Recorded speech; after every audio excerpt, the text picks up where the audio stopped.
to all our attendees for tuning into the traditional Tech Tuesday time slot as we temporarily merge with CSC's special series, Plant Proteins, the New Age of Food. Tech Tuesday January has been about general information useful to investors. But next week on February 2nd, we will return to our three-company presentation format, this time with public companies. And then the subsequent Tuesday with private companies. Plant Proteins will move to Thursdays for February 4th, 11th, and 18th. And on each of February 4th and 11th, there will be 3 sessions, with each session having 2 or 3 companies presenting. Then on February 18th, we will return to more general themes to round out the overall series. With all these corporate presentations in February, what a smorgasbord for investors.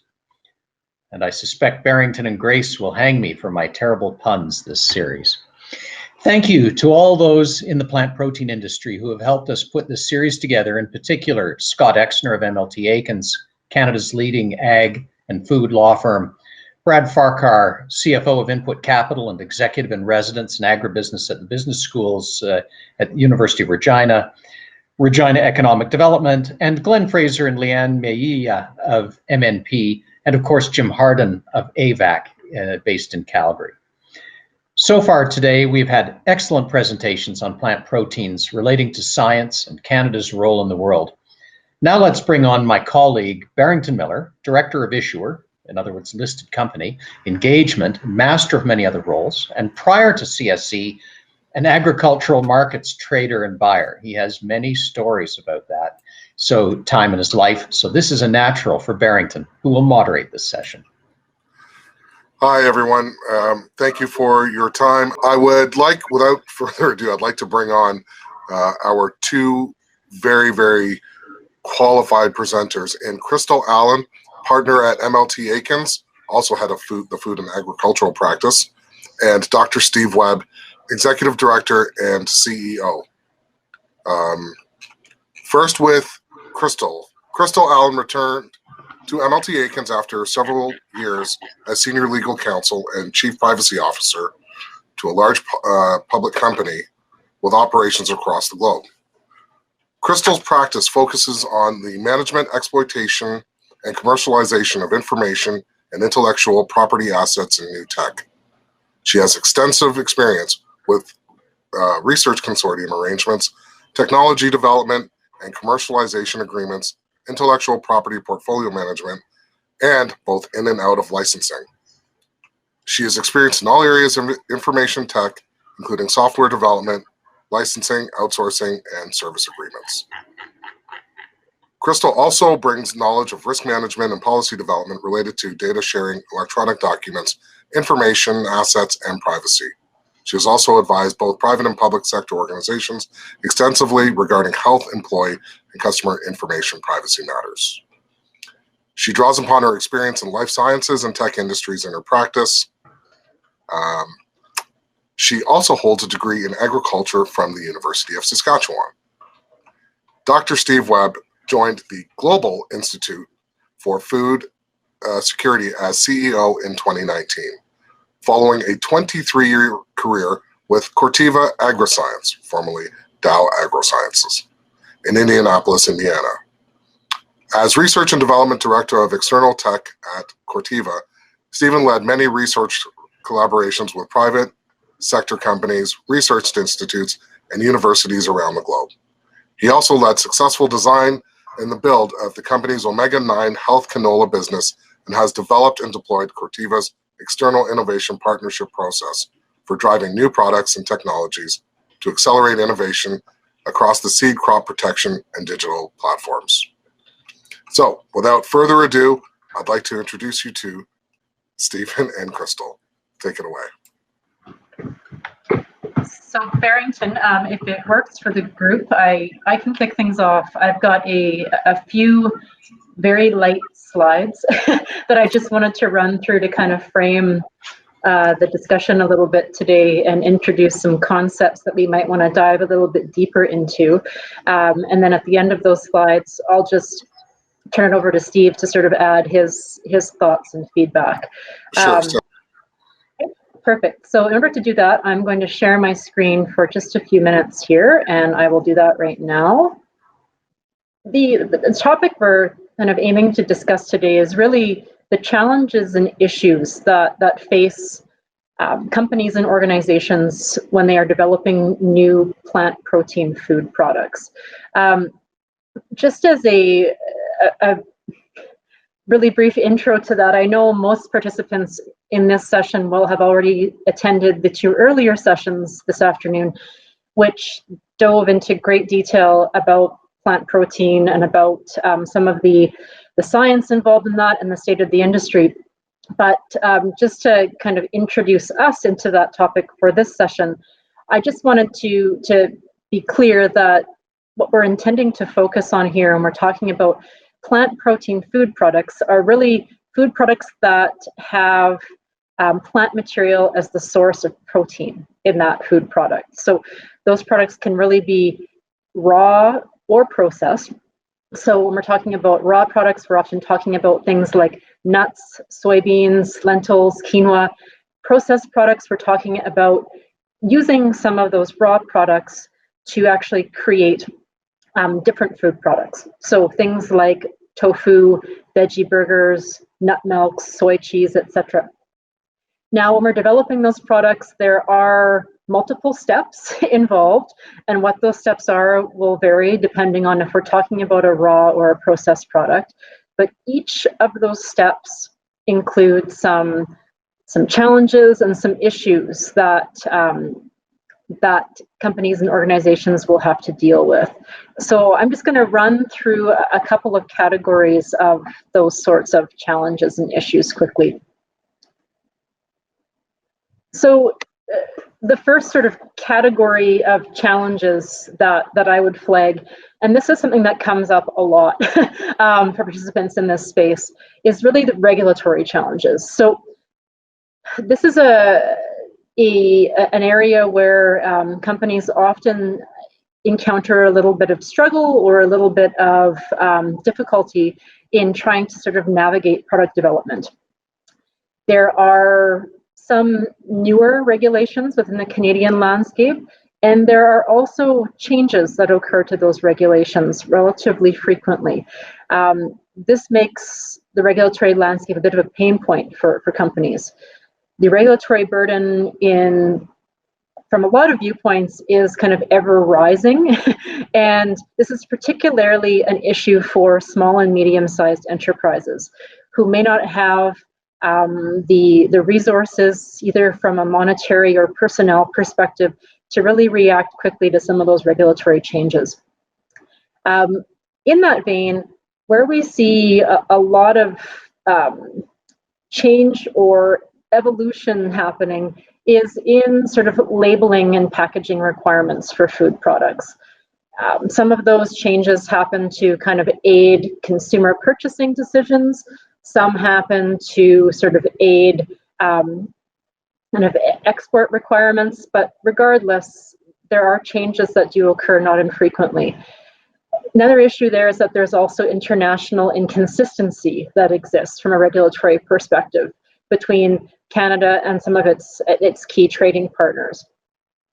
So another category of challenges that companies typically deal with in the development of food products, or pardon, plant-based food products, are challenges with respect to commercialization and scaling. So kind of lump 2 things together here that can be their own bucket each, but really here the challenges that are encountered are typically issues regarding protecting a unique food product. This is not always a straightforward exercise, and protecting proprietary or intellectual property rights in a food product can require some thought and planning. This is easier to do and to undertake if it's done a little bit earlier in the development life cycle. In addition to that, as we start to sort of move through the development process and more towards the commercialization of plant food products, access to capacity and infrastructure becomes a key challenge and issue. It is not always easy for companies that are developing food products and manufacturing food products to actually access the production and processing capabilities that they may need in order to meet demand for their product, or to access the right kind of infrastructure that allows them to sort of carry out the processes that are needed to produce the quality of food that they are looking to produce. And finally, accessing new markets is a challenge in the development life cycle, as I've referred to it. This often requires a lot of creativity and quite often involves collaboration between companies that may be involved in development and companies or organizations that have some additional sort of sales or marketing experience or market intelligence. And finally, the last category of challenges and issues that I would flag as we kind of kick things off is the category I've termed shifting consumer habits. So this is an area of challenge that is only increasing. And I say that because really what we're seeing as a trend in the industry, and I think you heard this probably earlier this afternoon as well, is that consumers are continuously becoming more interested in and, quite frankly, more demanding regarding their food and the things they consume. They want information regarding where their food comes from, or where the ingredients in that food come from, what is in it, what is not in it, how it was sourced, how it was produced, how it was treated in the production process. And they want that information to help them make purchasing decisions. In response to consumer demand and consumer inquiry, sometimes you see reformulation to meet those demands. So in order to meet the requirements that consumers are putting forth, food companies will occasionally have to look at reformulating some of their products, either changing the formulation itself or changing the source of ingredients used in that formulation. And that is not a simple exercise. It often isn't as simple as just swapping one thing out and putting something else in. There are sort of taste, texture, mouthfeel issues that come with doing that. And so it's often a more involved process than it may seem in the eyes of the consumer. And finally, as part of this, consumer education and strategic messaging are a continual challenge for food companies. But this is a vital part of the not just the food product development life cycle, but the commercialization and sales life cycle of products as well. Being able to help inform the consumer about the nature of your product, what makes it desirable, etc., and to target that messaging to the right consumer groups really makes a difference in trying to increase demand for product and create new markets. So with that in mind, I will sort of pause and turn it over to Steve for any introductory comments that he might have. Great. Thank you, Kristal. And it's excellent to be the second person talking, because the first person sets up a lot of the details that I didn't cover in my talk, so that'll be even better. So let me start with a general overview of how I've thought about the opportunity. So again, the topic is developing new products where companies struggle. And the thing that interests me about this topic is it tends to be the same regardless of whatever kind of product you're trying to make. The understanding the voice of the customer, the market needs, the regulatory environment, the timelines, the issues related to the innovation process itself, from the very early discovery stages through the scale up and through the deployment or commercialization path, as Kristal mentioned. And the fun thing about all of this, it's a dynamic process in a dynamic world. I want to talk a little bit about the Global Institute for Food Security. We're a public-private organization. The founding partners were Nutrien, the province of Saskatchewan, and the University of Saskatchewan, and we were established in 2012.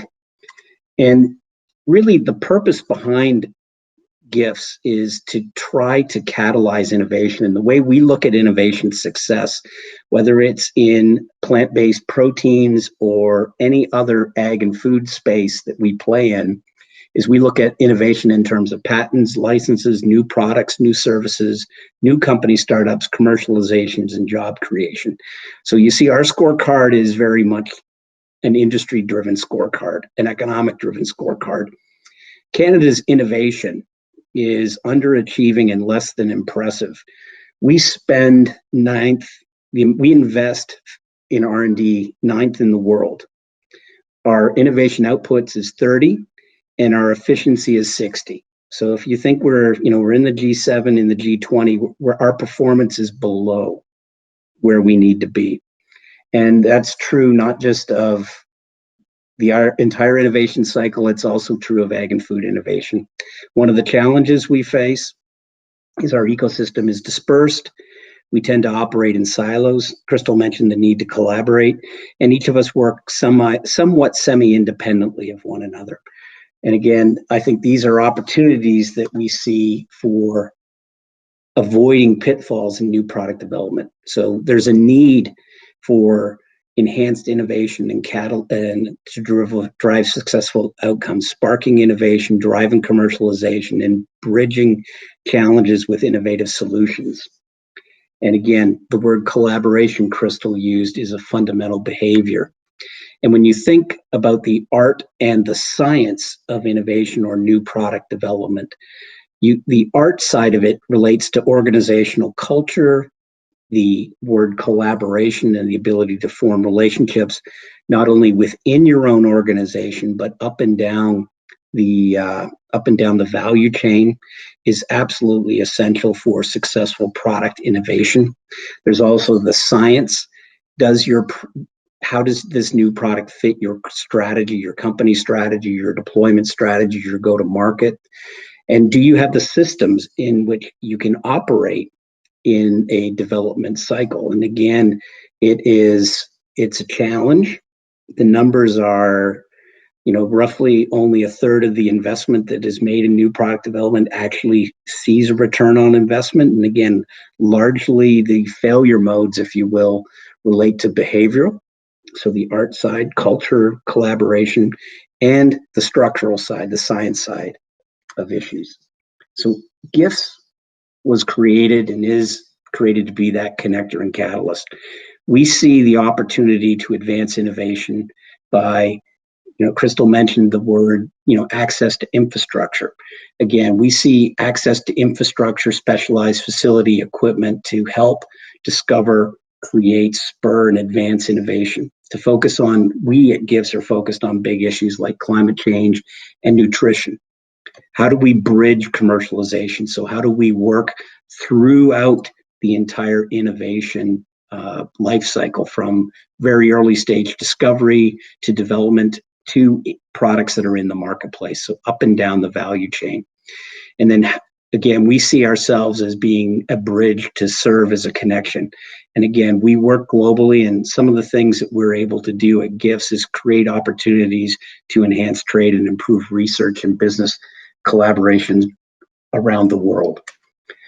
Our vision inspires us. It's a world where everyone has access to safe and nutritious food, and our mission drives us. We work with partners to discover, develop, and deliver innovative solutions for the production of globally sustainable food. And again, back to the comments that Kristal made about collaboration, partnerships, and being able to make those connections all the way to the end-use consumer. Values support our vision and guide our behaviors. And again, in the context of the innovation, new products, our values around innovations, the excellence in science and project management that we do, the collaboration approach that we take both inside our institute, but back to our mission, we work with partners operating with the highest form of integrity. And to drive innovation, you have to embrace equity, diversity, and inclusion. That diversity is super critical to create those and spark those opportunities. So at GIFs, we promise to bring focus. We promise to be focused on the big challenges facing Canadian ag and global ag and food. We partner with public and with both public sector and industry, globally, domestically, large, small, academic, corporate. We work with everyone, and we are a results-driven institution. We measure success by actions that spawn patents, licenses, new products, services, company startups, commercialization, and job creation. And one of the things that I wanted to pose as kind of a question for this session was, we have witnessed in the last 12 months the most remarkable time from a concept or a goal, I need a COVID-19 vaccine, to an actual product. So goal, concept, product. The best in the vaccine world prior to what we've seen last year was 4 years. Operation Warp Speed's mission or mandate was to invest and coordinate. And back, I want to hit that word that Kristal talked about earlier, that collaboration. With the development to allow a vaccine to be delivered to patients more rapidly while adhering to the standards of safety and efficacy. And I want to talk a little bit about how it was done. Lots of people focus on the money that was invested. 10 billion was invested into research and development, but I think that's only part of the story. This gets back down to the comments that I made earlier about the art and science of new product innovation. Again, I think one of the key things that Warp Speed did here was coordinate across multiple stakeholders. For example, in the US, there were 4 federal departments that were actively involved with vaccine development, from Veteran Affairs, Health and Human Services, Department of Defense, etc. And they also took away the risk or the perception of risk by basically guaranteeing the market, de-risking the investment in scale up and distribution, as well to run in parallel with the development of the new technology. And what I find most interesting about Operation Warp Speed is the first 2 products that have been approved were built on new technologies that had never really moved beyond TRL3, TRL4 prior to Warp Drive. So again, you can throw as much money as you want at a problem if it's technically faulted. This is an example where they drove alignment across all the stakeholders, and they de-risked the fear of making those investments that drove a solution that, well, I have not yet got my vaccine, but my sister-in-law, who's a front care public health nurse, it has had hers. And again, it's remarkable how fast this can move when we can address some of the opportunities around the structural side, the science side, but more importantly, the behavioral side of new innovations. So with that, I thought I'd turn it back over for the Q&A piece of the presentation. Thank you, everybody. Well, thank you, Steve, and thank you, Kristal. And without further ado, Mark Francis. Very good. And Steve and Kristal, come on back with your video and your mic. And so, the first question that came to mind actually came up in some of my speaker recruitment and discussions. And is any food value lost when we take food in its natural state and then process it into something maybe that tastes like something else? So for instance, are the components of the veggie burger actually better for us if we eat them as components than when we eat them designed to taste like a burger? Well, I think there's lots of examples, Mark, of food that is actually nutritionally empowered by the processing activity. I think take a look at milk.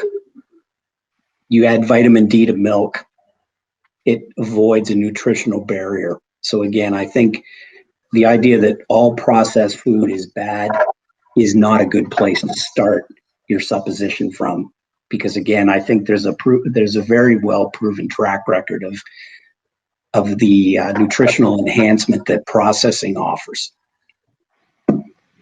Yeah, I would completely agree with what Steve said. I think the question isn't whether or not the food has been processed, but how it's been processed and what the result of that processing is. There are many processed products that, due to combination with other, combination between ingredients or fortification with certain ingredients, can actually be more nutritionally beneficial than the individual ingredients consumed alone. So we do tend to kind of get into this assumption sometimes as a consumer base and as a society that processing equals less nutritious and less desirable from kind of a the perspective of what it can enhance and sort of foster within your systems. But as in reality, processing varies, and those techniques vary, what you're trying to process to produce varies, and sometimes you can really fill a void or a niche by allowing yourself to be open-minded about what processing can achieve. And just to build on exactly what Kristal said, an example that we've been working on at the Global Institute for Food Security in iron deficiency is a major issue in certain parts of the world with certain diets, and particularly around diets that are reliant heavily on pulses. One of the areas that we've been doing some research is how do we biofortify lentils with iron to make it more available for people, that they avoid that nutritional barrier, back down to one of the big themes that we're working on at the Global Institute for Food Security. So again, that processing step is actually a benefit to the consumer and the end user. That's a great example, and I was wondering if Kristal had an example in mind. You mentioned sometimes when two products are combined, they're actually better for the nutritional uptake. Oh, wow. Let me think about that. So I guess an example I could give you would be something like, let's say, a lentil chip. So these are pretty common in a lot of sort of health food focused grocery stores, but becoming increasingly common in the traditional grocery stores as well.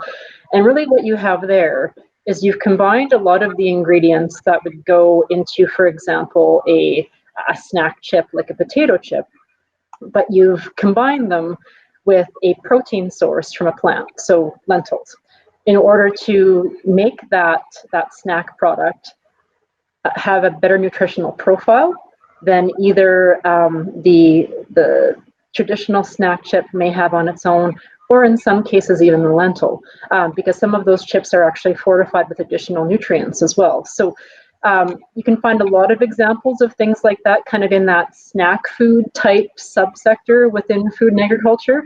And some of the processing techniques that have been developed through some of the innovation that Steve referred to in his presentation have actually resulted in a greater ability to be creative in how we produce some of the snack foods and other food items that we eat and tend to be drawn to, but perhaps there can now be better options for us available that actually give us some nutritional value instead of just that satisfaction that we're looking for from consuming snack foods. Very good. And you know, I think of what was recently said to me, that human beings, I think it was by an evolutionary scientist, that human beings needed to learn how to cook in order to unlock enough of the value in the food and allow our brains to grow, to be larger. So darn good thing we've been processing food on a simple basis starting 500,000 years ago or so. Speaking of processing, you know, in the mining world, very tough to bring in new processes often, because something that will work on the bench, maybe work in the lab, doesn't work when you get it to bigger scale. Do you see similar issues in the processing for food, where doubling or significant scaling by a significantly larger margin actually causes a change to the product or causes a problem? Well, I can speak again to my experience, not so much on the food side, but just that scalability issue, Mark, is that as Kristal mentioned, access to the infrastructure that's needed for food companies, that ability to go to go from the bench to the pilot plant to the manufacturing piece. That's, in my experience with Dow AgroSciences, that was probably the highest failure mode in terms of new product innovation from a terms of a cost perspective and being able to meet the market need. And it's also one where there was the richest opportunity for innovation. And although it wouldn't be patentable, the creation of trade secrets to create a super competitive advantage for the organization as it relates to new entrants coming into a space. It is a challenge. And it's something that, again, I believe with the technologies that we have today, specifically our ability to link in a multidisciplinary route, engineering with the chemistry of food, with artificial intelligence and machine learning, that those issues can be adapted and overcome. Again, I think there's an issue to think that you need the right types of people around your team to be able to advance that scalability, because the person making it on the bench is not necessarily equipped to be able the one that can scale it. Kristal probably has lots more real examples to tell. No, I think those are really good points, Steve. And I would just sort of build on that, because I think that scalability is one of the absolute key challenges that this sector faces. They're just, I think if you, depending on who you ask, you might get a different answer on this, but I think the general view that I've heard expressed is that there really just isn't enough infrastructure, if you will, within Canada to support where our value-added plant protein processing industry could go. And one of the challenges that exists there is not just whether or not there are actual plants and processing capability available, but whether it's the right kind. And exactly to your question, Mark, whether or not it can produce the same quality and consistency of product operating at a higher capacity than it's been operating at traditionally. And that isn't always how it works, right? It isn't always just the case that you can kind of press the accelerator down to the floor and have everything come out the other end the same way as it would have when the accelerator was released quite a bit. So one example that I could give you there is that there are a number of different types of fractionation processes that can be used, and those I think were touched on in some of your earlier sessions, at least at a high level today. But what can sometimes happen there is you can develop a method of fractionation kind of on a smaller scale setting or in a laboratory setting, and it looks as though it's going to perform very, very well, be very successful to get you the isolate or the concentrate with the composition that you're seeking. And then as you try to move that process to more of an industrial scale, you find that it doesn't quite work as effectively or efficiently, or even if it is working, doesn't give you the same isolate or concentrate or composition of that as you were expecting. And so this becomes an ongoing challenge. How do you take either existing technology or innovative technology and scale it up? Not an easy thing to do in a lot of cases, and it is entirely common for there to be hiccups experienced in that process. But that is where I think some of our innovation is sort of trending towards, is actually trying to improve upon and make more consistent some of the processes and procedures that we have been using within this subsector to date. Interesting. Steve, you have a... Well, I was going to link to some of my previous experience with some new innovative products. We made the first plant-made vaccine, and we licensed it. And to license it, we had to demonstrate the manufacturing process, and again, the product had to fit within the specifications that were in the terms of the license. And the area that we stumbled was exactly where Kristal mentioned, was that when we first went into the plant to demonstrate to the regulatory agency we could make the product as per the specifications. It took us 2 attempts to be able to make the product. And again, it's one of those things when you're looking at the timeline for new product innovation that you have to plan for should plan for rework on that, because it's the one area that is, regardless of whether you're making a food, you're making a vaccine, or you're making a crop protection product, it is one of the areas that tends to be a real challenge. And even for seed manufacturing, one of the key criteria that's in plant breeder selection criteria for new seed is parent seed production, because you might be very attracted to the behavior of the variety or the hybrid, but if you can't make it, you don't have a product. And that's one that, like Kristal mentioned, is a stumbling block for any kind of innovation space, that scale up, as well as the customer needs, because it is dynamic. Right. Now, very good. We have another question from the floor.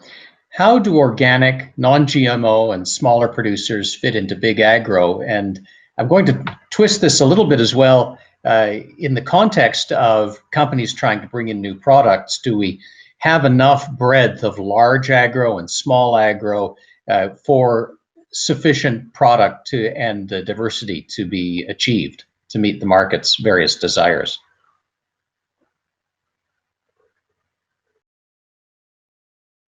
So I can start, and then Steve can kind of add to this, as I'm sure he'll have a lot of thoughts as well. But I think this is a relatively, or it can be a relatively complicated question to answer as well, because there are some controversies that do exist in some of this. But what I can say is that I think when people think about big agro, to use the questioner's sort of term, we traditionally think of that sort of non-organic or conventional type production.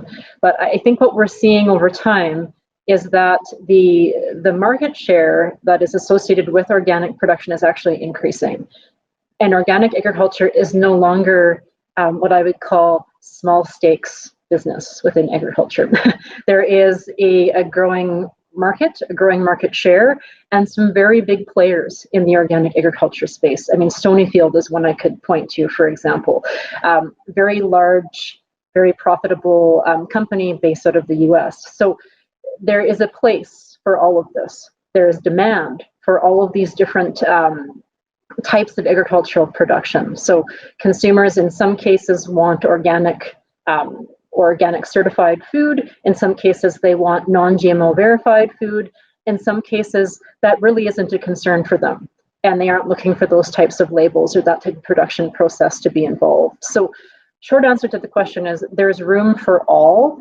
The issue that can exist and that can create some challenges here is that for something to be truly certified organic or non-GMO project verified, sometimes what's required are dedicated production facilities and segregation of some of the inputs and ingredients that are involved in actually producing the foods that can hold that label. And because of that, there can be issues that are encountered with sort of storage, transportation, logistics, and movement of some of those organic or non-GMO commodities, and keeping them appropriately segregated from conventionally produced commodities and ingredients. So as demand for some of those sort of certified or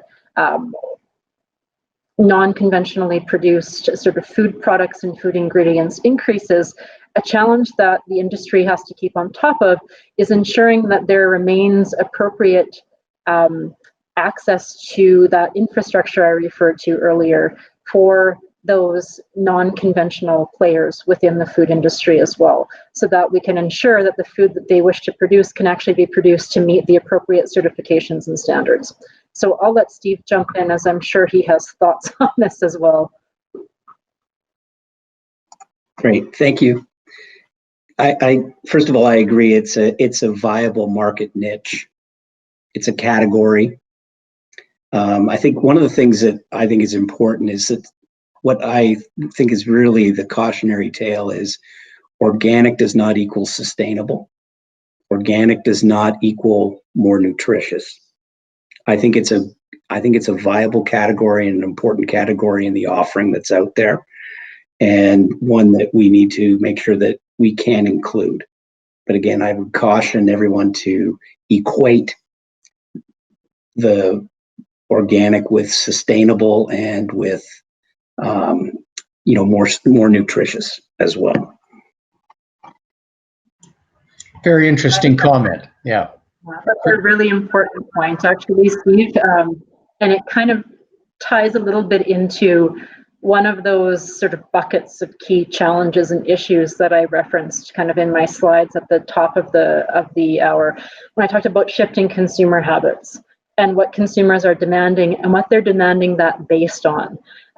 So if we are seeing, as I mentioned, an increase in demand for things like certified organic foods, non-GMO project verified foods, sometimes we're not seeing that because there is actually, in reality, a higher nutritional level within those foods, or more sustainable production involved in producing them. Sometimes we're seeing that because of organizations that have done an extremely good job of the consumer education and strategic messaging component. They have done an excellent job of kind of trying to differentiate a niche product by marketing it in a certain way. And the marketing doesn't always, it sometimes does, but doesn't always equate to reality.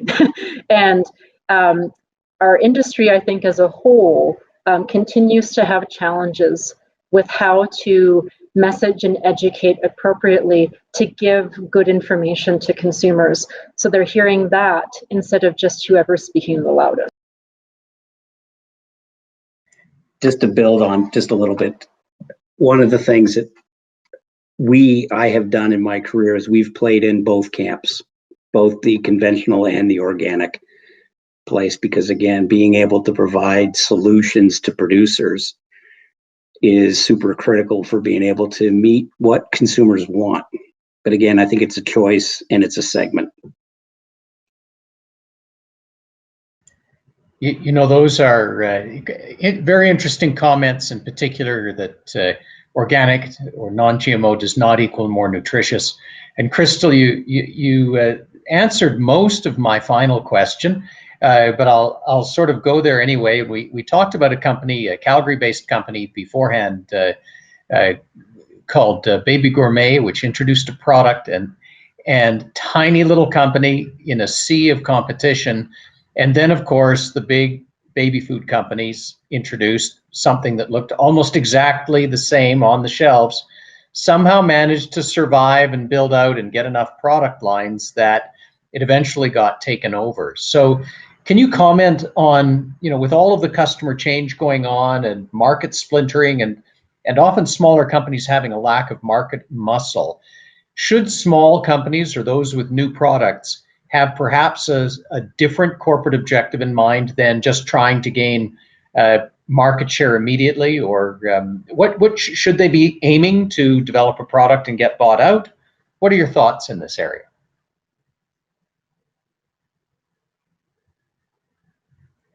Either. Well, I can start, and I'm sure Steve will have lots of insightful comments on this as well, but I think there is no right answer to this question. There are many different drivers that exist for organizations that are participating in the food industry. So for some, it will really be about trying to fill a void that they see in the industry. And if I recall the story of Baby Gourmet in particular, it's a good example. What I remember their founders talking about was that part of the rationale behind them kind of entering the space was that when those founders, or at least one of those founders, had her first child, she couldn't find baby food in the marketplace that had really easily identifiable ingredients, that tasted a little bit more fresh and flavorful, and she was making her baby food herself in her kitchen as a result, and kind of identified a bit of a void in the market. And so figured out the steps to take to start to fill that void, and built a business on the basis of filling that void. competitors and copycats, if you will, followed, but they were a little bit at the bleeding edge of doing this. So with food companies, that can sometimes be what the driver is, identifying a void and looking to fill it. For others, and perhaps doing that on a bit of a pragmatic basis, like actually wanting to kind of better what is available in the marketplace. For others, it's more about seeing an opportunity and trying to capture that opportunity as quickly and on it as a high return basis as possible. So getting in, making impact quickly, maximizing revenue quickly, and then getting out by being sold, purchased, etc. And then still for others, it's really more of and I see this somewhat often in the food sector, there's more of a values-based issue here as well. So some are entering the food business and developing new products because they really want to do things differently, and not just differently from kind of a traditional corporate or economic perspective, but differently from a values perspective. So they want to produce something that no other player in the food industry, in their subsector of the food industry, has done before. And they might want to use a different technique for doing that. They may want to do so in a way that is going to appeal to like-minded people.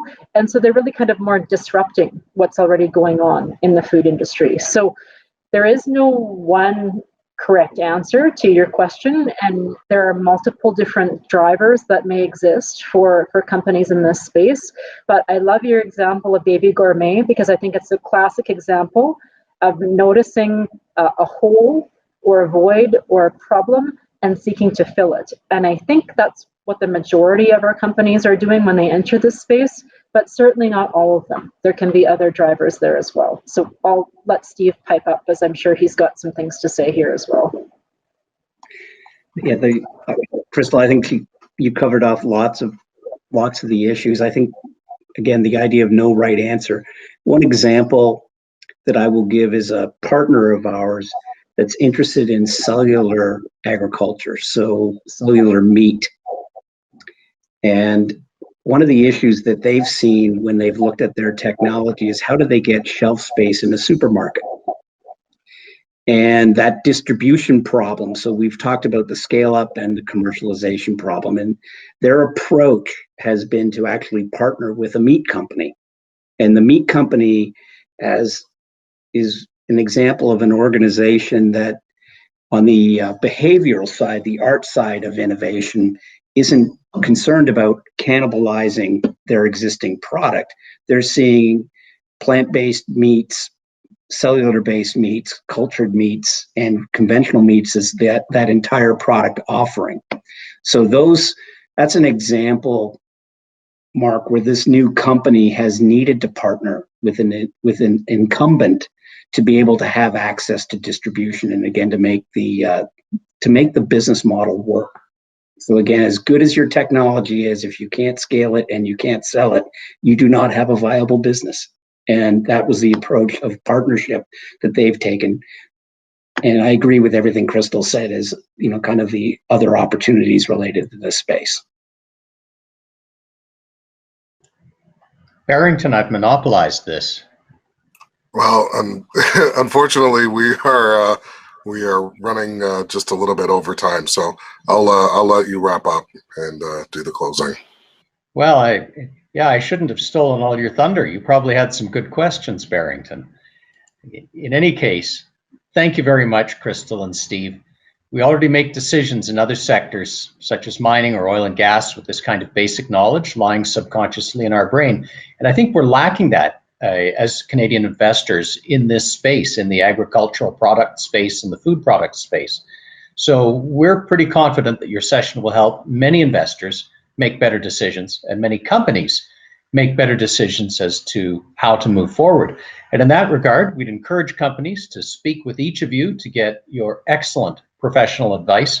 Kristal Allen with MLT and Dr. Steve Webb with the Global Institute for Food Security.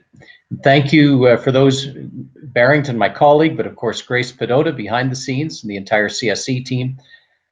You can check out more of our videos and recordings on CSE's YouTube channel, and come back for Tech Tuesday on February 2nd and on February 4th and 11th for a whole smorgasbord of companies active in plant proteins.